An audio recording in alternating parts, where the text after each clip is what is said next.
장내 미생물이 건강해지잖아요. 그러면 뇌 건강도 좋아지고 장 건강이 좋아지면 뇌 건강까지도 영향을 미친다. 이게 식초가요, 다른 식초들보다 월등하게 혈당이 오르는 걸 좀 예방해 준다는 그런 논문들이 있거든요. 다른 식초가 아니고요, 100% 식초입니다. 식사 시간, 식사의 양, 그리고 식사의 질, 그리고 먹는 순서, 네 가지 중에 가장 중요한 것이 무엇일까요?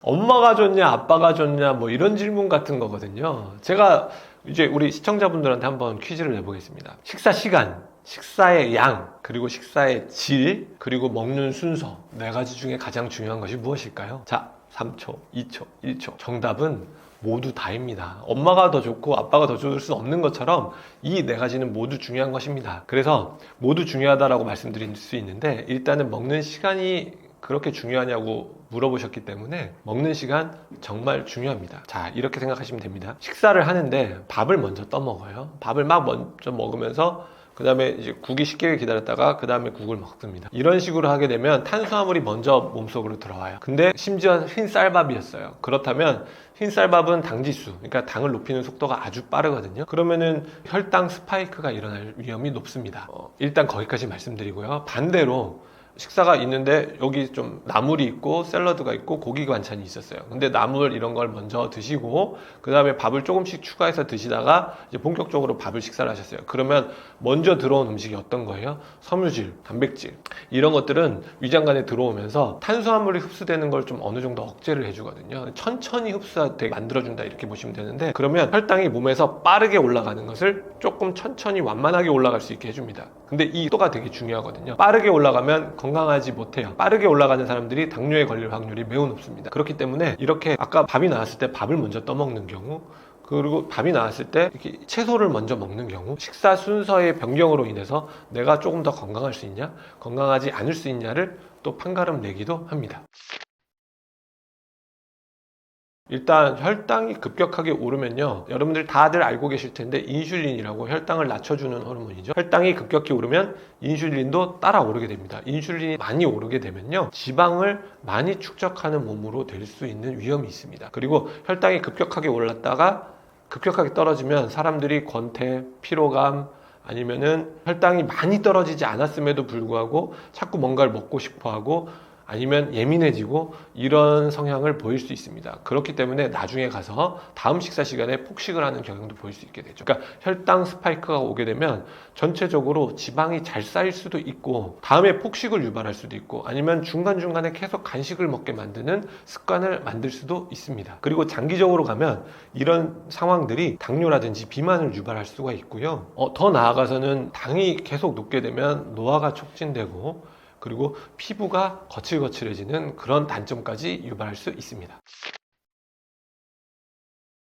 아까 잠깐 말씀드렸는데, 섬유질을 먼저 먹고 그 다음 단백질, 그 다음에 탄수화물을 먹는 그런 순서대로 먹는 식사법을 거꾸로 식사법이라고 합니다.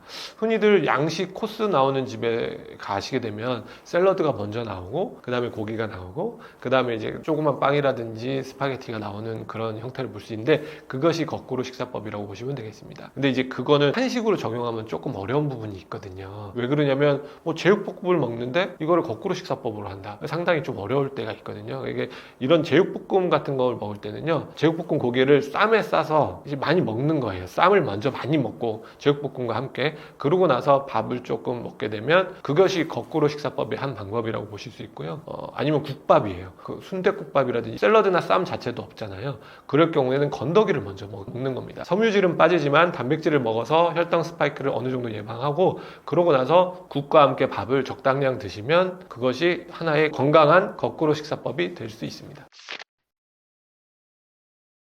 사실은 식사를 시작하기 전에 식전에 뭐를 먹는다라는 건 사실 상당히 어려울 수 있거든요. 그래서 사실은 제가 아까 이 답변을 준비하면서 이런 생각을 했어요. 식사 전에 뭐를 먹는다기보다는 식사를 시작하면서 뭐를 먼저 먹는 게 좋을까라고 이야기를 하는 게 좋을 텐데, 식사 시작 이렇게 됐을 때 섬유질을 먼저 섭취하고 그 다음에 단백질을 섭취하면 아주 좋은 방법이 될 수 있습니다. 그때 도움이 될 만한 음식들이요, 샐러드가 있을 수 있겠고요. 그 샐러드에 사과 식초를 드레싱으로 첨가해서 드시면 더욱 좋습니다. 이게 사과 식초가요, 다른 식초들보다 월등하게 혈당이 오르는 걸 좀 예방해 준다는 그런 논문들이 있거든요. 그렇기 때문에 다른 식초 아니고, 사과 맛 식초 아니고요, 사과 100% 식초입니다. 애플 사이더 비니거라고 하는 그 사과 식초 드레싱을 해서 샐러드를 드시거나, 아니면 아예 식전에, 식사를 시작하기 전에, 식사 시작과 동시에 그 사과 식초를 한 스푼 넣은 물을 한 컵 마시고 식사를 시작하면 그것도 도움이 될 수는 있겠네요.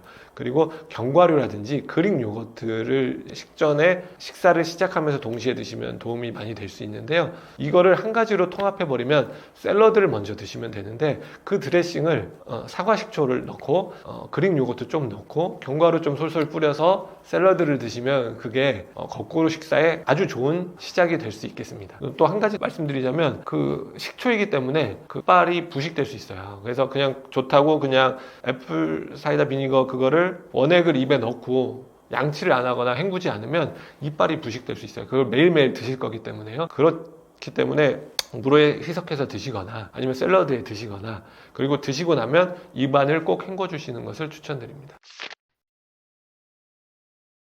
일단 혈당 스파이크가 예방이 되면서요, 피로감, 소화불량, 권태감 이런 것들이 예방이 될 수 있고요, 비만과 당뇨도 예방할 수 있습니다. 또 한 가지 말씀드리자면, 샐러드를 좀 식이섬유가 초점이 좀 맞춰져 있는 거는 이제 여러분들 다들 느끼셨죠? 채소 그리고 이제 견과류, 이런 식이섬유가 혈당 스파이크를 억제하는 데 좀 많이 도움을 주는데요. 이런 식이섬유가 충분히 몸속으로 들어오면서 장내 미생물이 아주 건강해지게 됩니다. 장내 미생물이 건강해지면 여러모로 신체 활력이라든지 뇌 건강이라든지 아니면 비만 예방에 아주 도움을 많이 받을 수 있습니다. 장내 미생물 얘기 좀 잠깐만 해드리자면, 장내 미생물이 건강해지잖아요. 그러면 이제 우리가 장 건강이 특별히 별게 아니라고 느낄 수 있는데, 장뇌축이라 그래서 장이 뇌까지 이렇게 연결이 잘 되어 있다고 해요. 장에는 되게 여러 가지 신경총과 호르몬 분비 이런 것들이, 그런 기능들이 있는데요.